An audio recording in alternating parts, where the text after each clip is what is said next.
a Hakeem in the modern era, while I'm sure he would dominate, and he was the most well-equipped for today's game, the big men being the center of everything is obviously a foregone era. And the fact that they think of him really speaks to the fact that they never saw him as a center. I think a lot of these players see him as a guard. And the fact that Kobe thought, wow, I can learn how to post up from somebody that's kind of like me, I can see myself in him, was fascinating to me.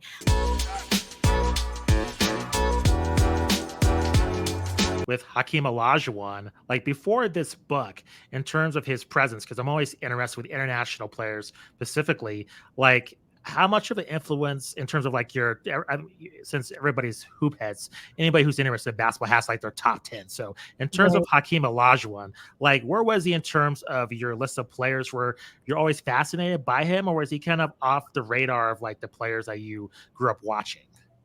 I think he was definitely in my radar in the sense of somebody that I found really interesting. But I was almost too young to appreciate it because, his first title, 94, I was born in 91. So what I know of him is nostalgia. What I know of him is old clips. And I think that experience is unfortunately pretty common for, people in their early 30s or just under. And so I was always fascinated with him. The broad strokes of his story, like I was very interested in his connection to Islam and things like that. But the more I thought about it, I was like, why is he just left out of these all-time discussions? That's what really piqued the curiosity, is how come like he's forgotten? This pioneer seems to be forgotten. Yeah, especially when you pair that with, I think statistically, a lot of people know and recognize that he is arguably the greatest defender in NBA history. I mean, there are other people in that argument as well, certainly, but it seems like he does get in some ways recognition for that, but then is kind of left off, a lot of people's like top 10 lists and things like that are maybe sort of the bigger scale conversation points. Yeah, exactly. And, for him to be top 10 in steals at his size is absurd. Like he just does things that like you should not be able to do.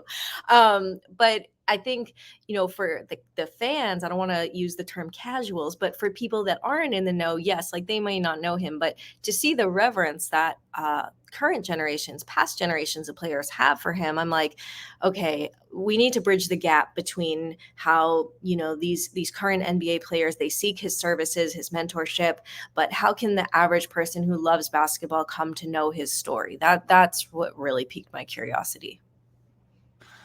Awesome. And how big of a presence did you find there was in terms of his impact on the sport in like doing your research for this book and all the interviews and everything that you conducted? Huge. He, when people say worldwide, they're kind of like not serious, but he really is. He is beloved worldwide. People in Amman, Jordan, where he lived for a long period of time, love him. He lived in Birmingham, in the UK for a while. They love him. And, in Houston, he is almost this mythical figure. And yet just this average person you can see on the sidelines at AAU games, or, you see him at a different mosque every Friday. So the fun part of this research was everybody has a Hakeem story. One time my car broke down and Hakeem happened to be there, and wow, it was crazy. He was so nice. And oh, one time I was praying next to him and he said hi to my mom, or, it's just, everybody has a story. And so it was just really fun, like seeing that impact, because when you're doing a biography, it's not just like, what did this person achieve on the floor? What awards did they win? How amazing were they at their sport? It's like, what kind of impact did you have on various communities? And that is like so key to his story. Can you go over his impact in terms of the international game and how that's affected the NBA? Because I don't think that's talked about enough. I think his impact's discussed, but not so much in terms of how he has affected the game internationally. And now what we're seeing with all these players come from different countries and making a huge impact. So, and specifically Africa as well. Right. And others, follow in his footsteps, such as Luau Deng and the Timba Mutombo, who unfortunately passed away recently. Oh So, God. can you just discuss kind of him being a pioneer, not only internationally, but specifically Africa as well? Yeah, 100%. And I'm so like happy that you brought that up, because that was a huge part of also my motivation for the project, was seeing, the Giannis's and the Joel Embiids of the world, and seeing how, these players that are of African descent are really dominating our league, but nobody really talked about who paved the way for them. And so I wanted this book to like almost give Hakeem his flowers in basically connecting those, that hey, the legacy that you had, it inspired these generations of African players to not only believe that they could play in the NBA one day, but to really inspire the NBA itself to build the infrastructure necessary within so many different countries in Africa to have this pipeline to be seen and recruited, right? Like Hakeem comes to America almost by accident. Like there's no path that doesn't exist back then. And now there's academies, there's all these things. And, this book really traces back that to Hakeem. And like you mentioned, like Mutombo, my God, like the role that he played in that, Herculean. But there were so many people that played a role, and Hakeem was one of them as really like the true ambassador. Yeah, I mean, what a blessing in some ways to have a league where, the big man at the time is kind of the paramount icon of the sport. You have several bigs over the years, Kareem, of course, and several others in that era that Olajuwon played in, and you happen to get arguably the best one to ever do it, certainly on the defensive side, come from Africa. Is there still a continuing connection? I'm sure there is, with Africa, and what does that look like, if you have knowledge from the research that you've done? Yeah, I would call him, an unofficial ambassador in many ways. He does things in private to show up to events if he's not there, funding, charity work, all of these things to fund. And he's definitely somebody that it's interesting. The people that work the NBA academies throughout Africa, they always mention his name. And I love that they are telling the story of Hakeem, because they're not just learning about Embiid, they're learning about who was the first. They're learning that history. So I think that's super interesting. And I think the flashpoint of Hakeem's service was the 2015 Africa game in Johannesburg. And it's a lovely scene. It's near the end of the book. And it kind of brings it to the present with Giannis. Hakeem holds workouts at like 6 a.m. Who shows up? Of course, Giannis, Mr. Work Ethic, taking a note out of Dream's book. And yeah, I think his involvement in those games was huge, and Dikembe was there also. Can you discuss, since you're very aware of the international landscape? I remember discussing with you earlier, with our last interview, and I think present day NBA. You take a look at the top 10 players currently going on now. The majority of them are not from the United States. So, with your best insight, can you point to which countries should like your casual fans be paying attention to in terms of those players dominating the league in the next few years, in your opinion? Well, that's such a good question. It's interesting because immediately my first thought was in Africa, but then of course when I think of Wemby and the French connection, I think of, there are so many great players coming out of France right now. It's unbelievable. It seems like a pipeline. So I think that would be my first thought. My second thought, though, is Senegal, because the NBA Academy is there. And the training that those players are receiving is incredible. They are not just learning basketball and how to prepare for the next level and all of that and what it takes to train to be a professional athlete, but just like having the example of now there being a professional league in Africa as well, like the up and comers that are coming out of these academies. They're going to dominate the NBA for a while. A lot of the NBA international officials who are really deep in this work have basically said, we're at this like tipping point, and everything is changing right now.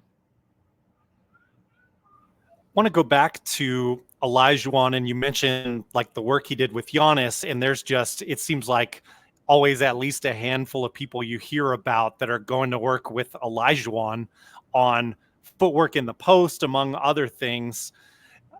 I don't know how to frame this question, but it seems like Olajuwon is the go-to to work with in the post. I mean, is this a reflection of the post-game dying out a bit since Olajuwon left. We know about the modern changes of the game, of course, with the 3-point shot and everything, and more focus there. But I guess, why is it that Olajuwon is constantly that guy that you hear about in doing post footwork training for these guys?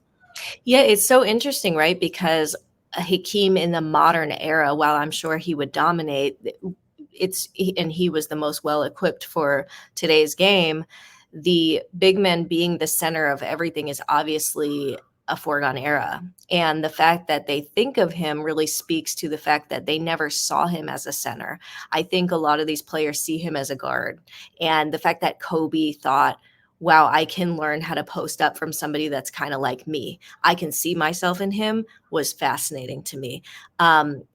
Being in LA, growing up here, I would always see Kobe like backing down, his signature, like, okay, I'm going to back him down. Then I'm going to do the elbow. And, I just never thought like, oh, Hakeem, until this project. And I was like, duh, that's where he got it, And so I think they see quickness, and quickness is evergreen in the NBA. And Hakeem is the only like person I can think of with that nimbleness, if that's a word, that agility, that creativity. And like, you have to have that to survive in the game.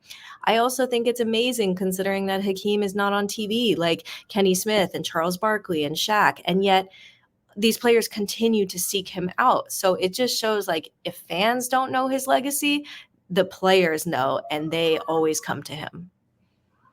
And why is that Hakeem isn't maybe a little bit more present in, the mainstream or in media? Is that kind of personal choice, or do you think there may be other reasons around that? Definitely personal choice, and it pretty much goes back to his faith, his religion. So much of it is about being humble and giving and charity and secret, and not being boastful and not being the center of attention. And he really is like a very, very, very private person. And I think that is something I really admire, because all of his contemporaries went into broadcasting or coaching, and there is this, and they're all great at it. So this is not a diss at all, but there is a need to stay relevant for a lot of these guys that are former NBA players. And there's a need to market themselves on social media. And you see it all the time. Players trying to stay in the conversation, start a podcast, be in the game, out, look at me, I'm still here. And Hakeem, with the self-confidence of somebody that says, I know what I've done, I know the work that I'm doing, I am still giving, but I don't need to brag about it. So I think he just prefers that. Like I will get random texts from people in Houston like, Hakeem's at the game and he's just sitting there watching. And I'm like, yeah, because he's a human being. What do you want? Like he doesn't like travel with security. It's crazy. He's just a normal guy, and he likes that. He likes the privacy. Do you see any players following in his footsteps in regarding to once their playing days are over and not seeking that spotlight? Or do you think just because we're in a social media age, has this kind of embedded in the modern day athlete, even beyond basketball? Do you think you'll have players that, I know growing up, there'd be like Barry Sanders just retired all of a sudden. Like you saw players that weren't necessarily hooked on just being famous and just playing. They went into a life of solitude afterwards. I just think nowadays, I'm just wondering if that's even possible in this age of social media. And a lot of money. Sorry. Yeah, that's true. A lot of money in it too. Right. No, it's such a good question. That's so interesting. I would say I used to think that would be Giannis. Because, remember that one time he was like, I want to be like Tim Duncan, just like retire and disappear, and like, you'll never see me again. And Tim Duncan was literally somebody I considered writing a book on. And I was like, no, he's too much of a hermit. Like this will not be possible. So we threw that idea out. Wow. But now Giannis is entering a different stage of visibility that is super interesting, and he's using it for good, and he's using it for his family. So I actually see him being more visible. So I wouldn't say he would be my choice anymore. I don't think it's possible now that I think about it. There's too much, it's not just the money. There is this sense of identity and relevance for a lot of these people and wanting to be in the conversation. I have never seen this many NBA podcasts in my life. I thought podcasts were like saturated and dipping after a period of time, and then there just became like a flood of new ones. So I was like, okay, I guess that's not true. And it's interesting, and I do gain insight from listening to them, but I do wonder if part of that is the need to hold on to a public persona and identity, because it must be really hard to kind of just disappear into the background. So I want to ask you, since you're a phenomenal journalist, and I feel like with these podcasts and with these other media outlets, the players are almost eliminating the journalists from the equation. They're driving the narrative in terms of what happens. So if Draymond fouls somebody hard or he punches somebody, he's telling his side of the story, but no one's asking him questions from a media perspective. So do you think that hurts just the overall, I think, sports landscape and the fans in the end? When that's true, we get to hear the athletes maybe first person account, wherever it's Travis Kelsey or Draymond Green or Angel Reese, but at the same time, you're not having those journalists asking those hard questions that may be uncomfortable. They can just, in the press conference, they can just avoid the questions. Listen to my podcast. Like, Right. I, Right. I just worry about that in terms of the future and getting kind of honest responses. Yeah, I so relate to you on this. I have a very mixed view. On the one hand, I am concerned, and it does appear to limit our access and change things in ways that I feel are not necessarily good for the league and good for them and good for fans, because it's a disservice. They don't really learn everything. But I've started to kind of look at it more like all things can coexist. I can listen to Angel Reese podcast and really enjoy it, but I know if her agent ever says yes to my request, the story would do it justice, and it would be really interesting, because what you lack in first person interviews, whether it's an athlete pod or an Instagram post, is the myriad of voices all around them. Can you imagine Angel's trainer telling us how hard she works, and the one drill she just continues to go back to and does it every single day, tires herself out? Can you imagine the input of her, a sibling, a parent? Their things offer something valuable and good, and it's enjoyable, and our things offer something good and valuable and hopefully enjoyable. And I think it succeeds when there's both, right? Like, I profiled DeMar DeRozan. That story was really compelling to work on. It inspired me. And I just finished his book, his memoir, and it was fantastic.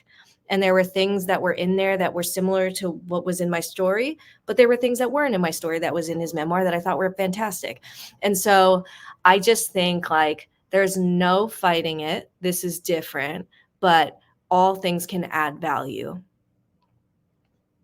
Yeah, and I do wonder, with where things are going now. I mean, what we're kind of describing, I think, and what you said very well. I think if we only go towards the first person or the player or whatever the topic, only getting their side, we're inherently getting a little bit of insulation from the truth of the situation, whatever the case is that needs to be questioned and examined. Yeah, and it's nobody's more biased than ourselves, right? Like, Sure. if you ask me my flaws, I would actually be able to tell you because of years of therapy. But most people would not give you that. There's a bias there. There's a, like, I don't want to share everything because what if they think this about me? And I'm going to hold that back. So I just think, like, the journalist, there is the true third party distance perspective that does not have a horse in the race, is there to tell the story. And I still think that is valuable. And thank God there are agents out there that still feel like that form of storytelling is valuable. And that also brings to mind for me, with where things are going, like with algorithms and getting clicks, those types of things all being important nowadays. What also is the incentive? Like, you may not have someone with a journalist background conducting the questioning or directing the conversation, but then also, what is the tendency for embellishment in these stories as well, even coming from this first person, like, just in order to draw that attention too. No, it's so true. And there's no fact check. Like, I don't think people realize like the amount of like, I have a story coming out this week and I like fact check my own stories before I turn it in, right? Like you go over it line by line, you make sure everything's correct.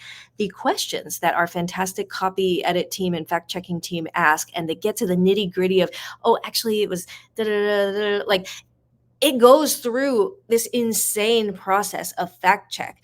And like these first person narratives, they don't have that. Substack, they don't have that. So like that truly worries me in a world where misinformation runs rampant. But it's also like the other thing that I'm learning is that memory is faulty.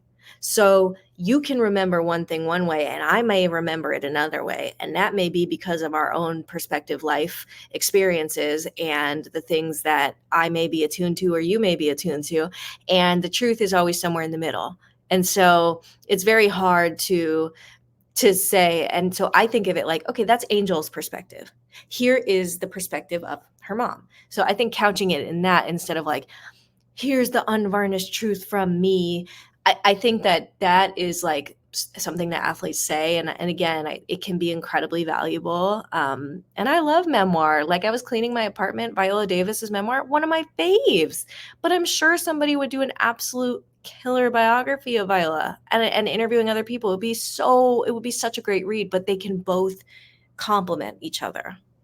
So you think they can both, coexist? Because I Yeah. think of like in the 90s and 80s and 70s, like the Tonight Show, like a common place for celebrities to go on and talk about their latest projects. It may be vulnerable in some ways, but now Mhm. with podcasts, I find the actors can let their guard down and just tell their own stories. But you bring up a good point. It may not always be accurate. So you get that vulnerability, but do you get that accuracy in terms of they were talking to a journalist there? So this is an interesting dynamic because, when I see, Jalen Brunson or, Paul George or even LeBron, in the shop, that's a different LeBron than when he's at a press conference. He's Right. being more vulnerable. He's Right. able to say what he wants, but he's not going to say that, after getting blown out by 30 points against the Grizzlies or something.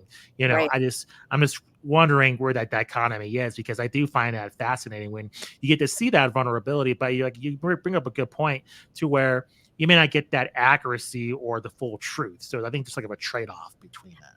Yeah, complete. Like everything you said is so correct. And we're allowed to enjoy the shop and appreciate how vulnerable he is and how like what a cool atmosphere and like what an ideal place to talk.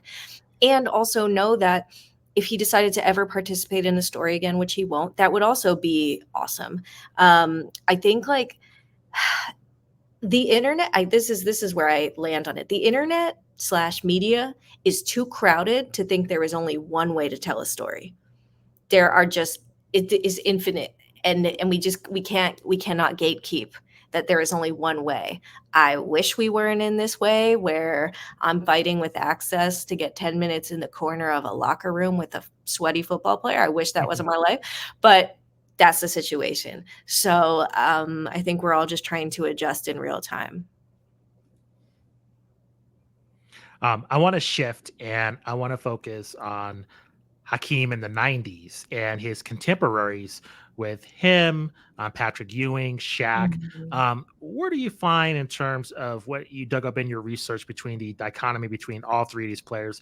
Obviously, Shaq being way more extroverted, immediately taking, this from his rap album to acting. Patrick Ewing probably being somewhat extroverted, but falling somewhere in the middle. But certainly, I would say, Shaq, certainly having that somewhat of a rivalry there. What did you discover in terms of what Hakeem thought about that? Just as, especially with Shaq being this young rookie, brash, and just kind of not only taking the league by storm, but even kind of being a pioneer in some ways in terms of his business acumen. I'm just wondering what Hakeem thought about that, just in terms of this, center asserting dominance in multiple ways during his time. Oh my God, he loved competing against both of those, and they loved competing against him. Like Ewing called him a thorn at my side, which is Mhm. like, I love. But Shaq was my favorite interview of the book of a lot of the former players, because he was like, Hakeem was the only person I couldn't intimidate. And I just love this idea of like Shaq trying to get under his skin. And like the two of them became really close actually, because they shared an agent, Leonard Armato. And so for a while they were close. And I don't think people know, but Shaq is Muslim. So they really bonded. Yeah, they really bonded on a deeper level there. But as far as going against each other, oh my God, Shaq was like, I respected Hakeem so much that I showed a little bit too much deference. And he was alluding to that 95 title where the Magic got swept by the Rockets. So competing against each other, it was like the present / past and the future. And instead of, Hakeem being resentful or, gatekeeping in some way, he was there to help. And he was always there to lend like a giving hand to Shaq. And I think that's so cool. Ewing, their friendship actually goes back to, I think, Hakeem's junior year of college. They were filming a commercial together for the NCAA. And the thing that brought them together was reggae, which I love. And they became like music friends, like now, like if I see a song, I'll send it to you. I'll be like, oh my God, you got to listen to this. Like that was them pre, whatever, Walkman, whatever it was. There's a picture with Hakeem with headphones, and I think it's hysterical, like on the court with his Walkman, another era. But loved competing against Patrick because, Georgetown was really seen as like, the blue bloods, and like University of Houston, like, oh, basketball in Texas, what? And so going against Ewing in college was like almost a way to say, I'm here too. Like I can play too. And one of my favorite scenes from the book was after Hakeem defeats and the Rockets defeat the Knicks in the 93 to 94, the first championship. Yep. After it's all over, you would think that, Hakeem would be on his merry way, but he waits for Ewing in the parking lot, like the dock, and he gives him a hug. And he was like, you did everything you could. You did amazing. Keep your head up. And just like the fact that they like hugged for a beat, it's just the respect. It's the respect that Hakeem has for his opponents, and it's the respect that they have for him. Wow. Yeah, maybe just kind of that understanding that they're going through a very similar lived experience that only those few elite centers in the NBA go through. Right. That's amazing. I wanted to dive into a little bit, if you could expand on just, you bring up that Hakeem is Muslim and Shaq as well. And of course, Kareem Abdul-Jabbar, there's history there with that religion in the league. Is it more prevalent than people realize? And also, I mean, you mentioned the humility that Hakeem showed and displayed throughout his career and still does to this day. How prevalent is that religion in the league? And of course, if you could elaborate on as a part of Hakeem's life as well overall.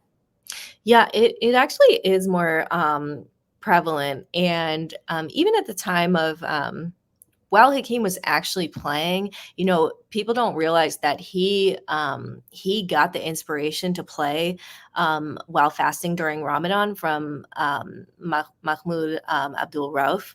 And he was the one that actually inspired Hakeem. And people don't know that or give him credit. It was a conversation that they had that inspired. So, my point being, there were other, Muslim players, including Sharif Abdur-Rahim, who was also a great interview for the book. He's now the president of the G League. So even at the time, there were more than people like talked about.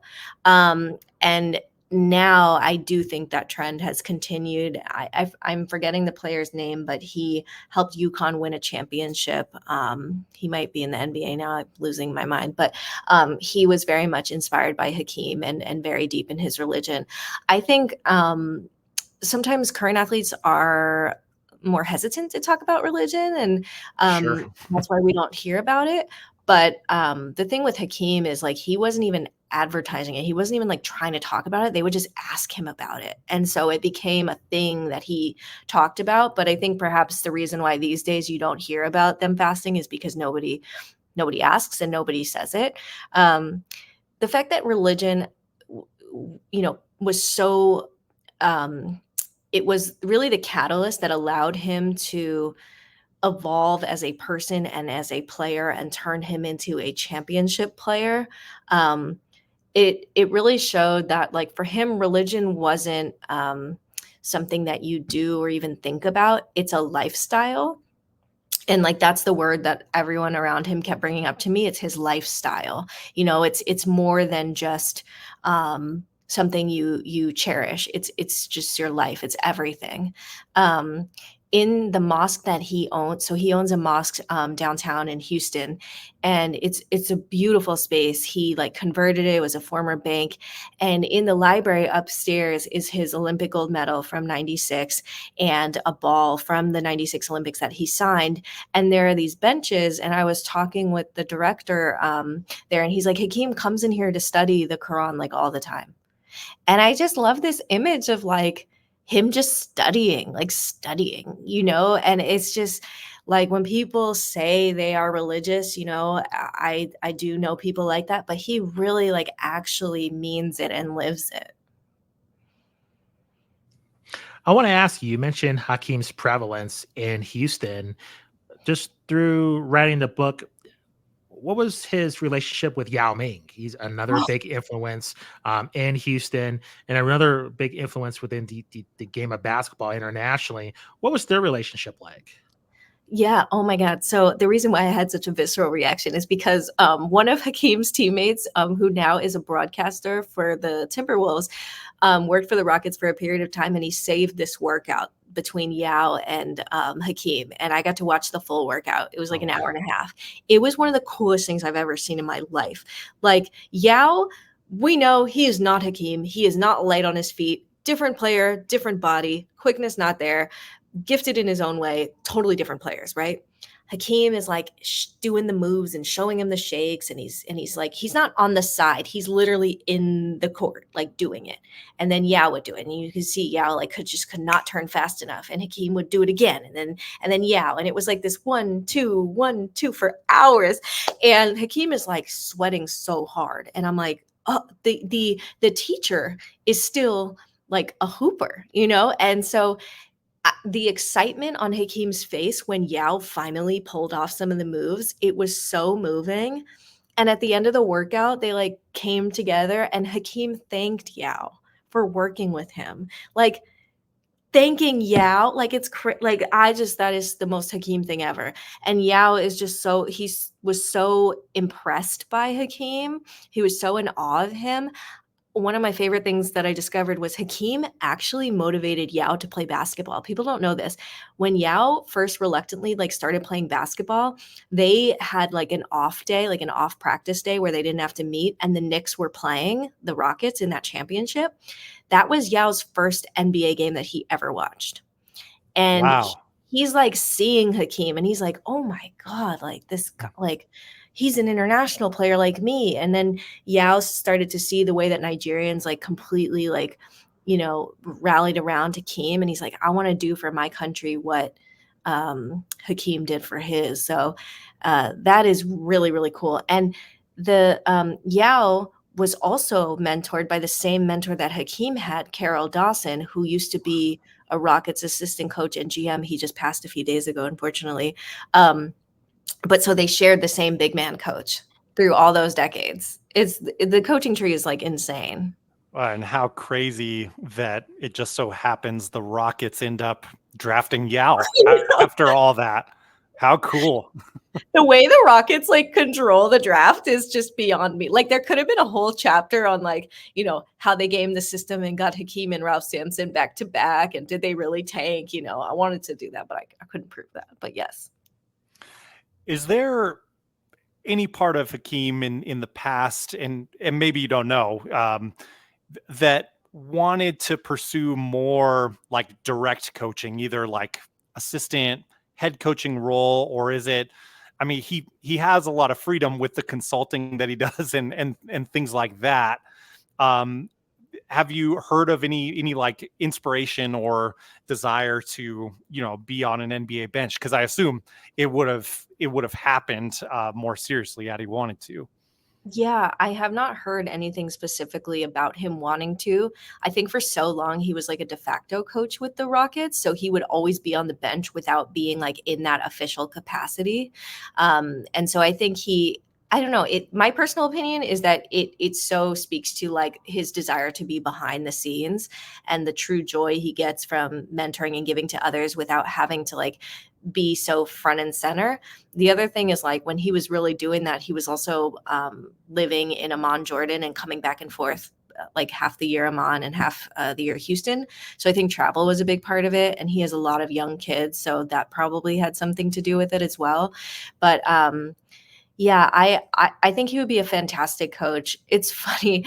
I was I was in at Butler University doing a Greg Oden profile like last year, I think it was, and they were playing Georgetown, which is coached by Patrick Ewing. And Ewing is like pacing up the sidelines like so furious and just like lighting into his team. And I just kept thinking like I just can't see Hakeem doing that. Like I just can't see it, True. because it's just not him. Like he really challenged his teammates, but I just don't see him doing that like publicly. Like Ewing was just really, really vocal. And of course he got fired that year. But yeah, I was like, I don't think that's dream. I want to get your opinion of the current era of the NBA and what's the league's going to look like maybe 5 to 10 years from now with just a huge international presence. Do you see a day where the minorities of the NBA, what I mean by that, will be Americans, where this league will be dominated by international players, where you might see, a couple Americans, in the top 10 being drafted in terms of the MVP race, in terms of top 25 players in the league, maybe there'll be a couple of Americans in there. It'll be, but the majority of players will be dominated by just international athletes from around the world. Is that coming, or is that overblown at this point? Or do you think just because of the college system and then you have just overtime and then other outlets that America will always have kind of a seat at the table always in terms of the elite players within, the NBA? I think that what you said is spot on. Do I think that Americans will become, the minority in the least sense, and the numbers will be so skewed? No, I think they will always be there. But I think for sure the best of the best, meaning like the MVP winners, the top 10 players in the league, absolutely going to be international. The people that are working within NBA Africa, this is like a 20-year journey for them. They are convinced that like the next Hakeem, the next Giannis is somewhere out there in some country in Africa dribbling a ball right now. And they are determined to like build that infrastructure so that happens. Like this is an intentional effort to diversify the league.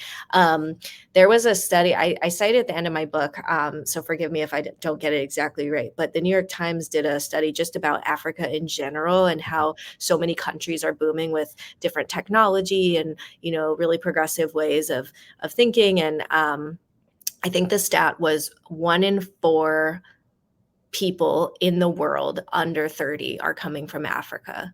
So just from like a population, like the NBA is so clear on like, this is where we need to focus our efforts. Like the young people make up, so many different countries on this continent. And that is going to have a dramatic effect on the NBA. Like, I don't think we've even seen the best of it.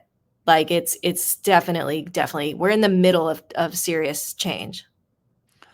Well, and to your point in international dominance, I mean, if I would say there's a good chance Luka Doncic or SGA are leading the MVP race next year potentially if there's voter fatigue or if the Nuggets take a step back or things like that.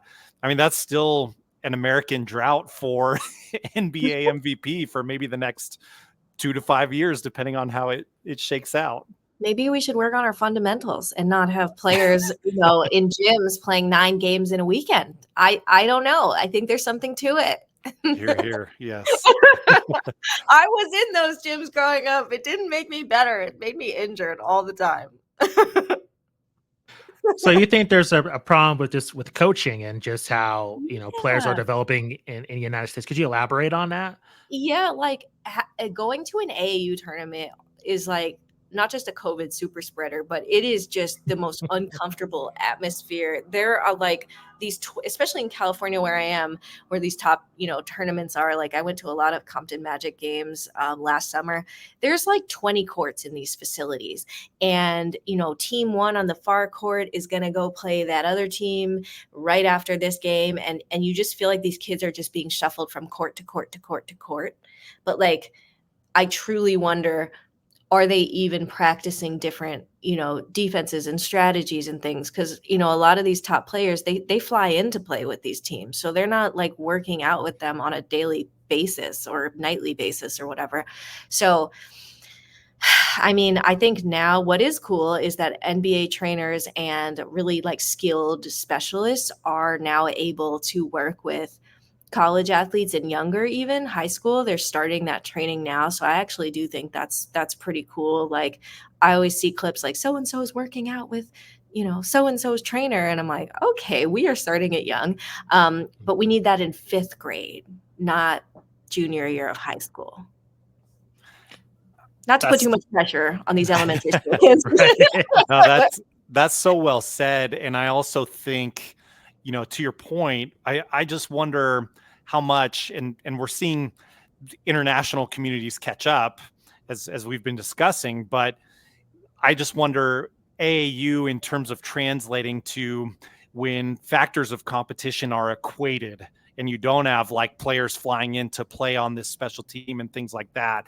I mean, how, as you said, how much basketball learning is really going on through these reps? Like, yes, they are reps and there's value in that, but are they good quality reps each and every one of these games that they play? Well, I think also this could be related, or just me speculating. I think also that's why the transfer portal is so crazy, because a lot of coaches discover like a lot of coaches just discover that like players are like just really good at basketball, but they're not good in a quote system, or they don't understand how to play within a system. And so, they recruited the guy that was averaging, 25 and 10, but then he doesn't know how to like do a basic rotation in 2-3 zone. And then the player's frustrated and they transfer. Like, I think like there's a lot of that going on as well. I don't know. It's weird because, right, Hakeem starts playing basketball at age 17 and he turns into a star. So I guess it's never too late to begin the fundamentals. But I just think we're doing such a disservice. Like, think of how many top prospects there could be that if they really focus on training, but also not overtraining. I really regret not playing more than one sport because I just got injured all the time. And I think a lot of these kids get injured all the time. Yep, definitely a huge downside of specialization, which is, all the rage. I mean, I'm sure parents out there listening know, and maybe have kids that are specializing, but be cautious with it because there is overuse injuries. That's a real thing. Right. How about just having a childhood again? How about just running down the hill and like loving playing basketball? Can we bring that back? Yes, please. Definitely in favor. Totally true. I mean, especially with the college experience now being like free agency where you can just transfer. I mean, it's a bummer because Matt and I went to University of New Mexico and we're able to see freshmen being drafted from our hometown high school develop when they're a senior. I mean, they weren't going to the NBA, but they're developing the great specialists. And now that's just unheard of because, they're not being given playing time. They can just transfer and then their development's being destroyed. So it's very unfortunate. Right.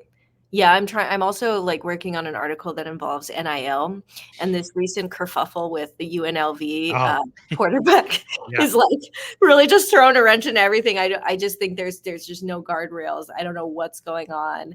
I have always been to, pro paying players, like duh, but there's no nobody knows what's going on, and I think that is also a huge factor in all of this. I've got to find a way into that story and talk about like the human costs of that, because a lot of people unfortunately are not profiting the way they should and they're being left behind.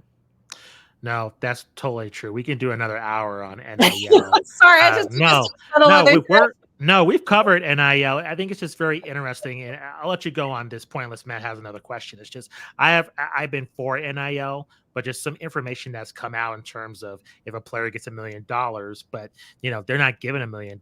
That's just like living in a $750,000 house, and then the rest of Right. that is just you get to drive a fancy car that's worth that much, but they don't own it, and then they have to Right. give it back, and then they're left with nothing. So I think without a lot of parameters, I think it goes both ways. I think some players are probably abusing it. And I think a lot of donors and just different bad actors have really kind of contaminated what NIL can really do. So I think you're right. I think there needs to be a lot more regulation, because it's not only affecting just the major sports, but conference realignment, and then just other Oh, sports too. There might be opportunities for, a gymnast or somebody who right. runs track Right. for those athletes as well. So it has huge ramifications if this is not handled. Well said. Yeah. Can No. the NCAA hire you? We got some great Oh. ideas.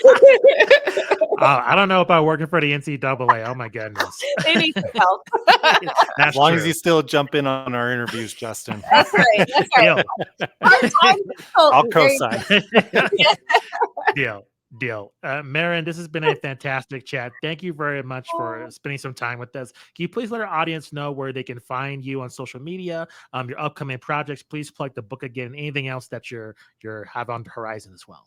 Yeah. Oh my gosh. Thank you both for having me and like for your awesome questions and just like really contextualizing the book in this current moment. I appreciate that so much. And it's always fun to come talk with you too. Yes, people can I'm on Instagram now. I am getting with the times. I have an Instagram. It's Mirin Fader, MIRINFADER, same on X. And I would love if people could pre-order the book wherever you buy books, support indies. It's really not even just about the author. It really helps booksellers know like, hey, this book is important. We want to have it in our store. So if you show your interest, people will hear about it.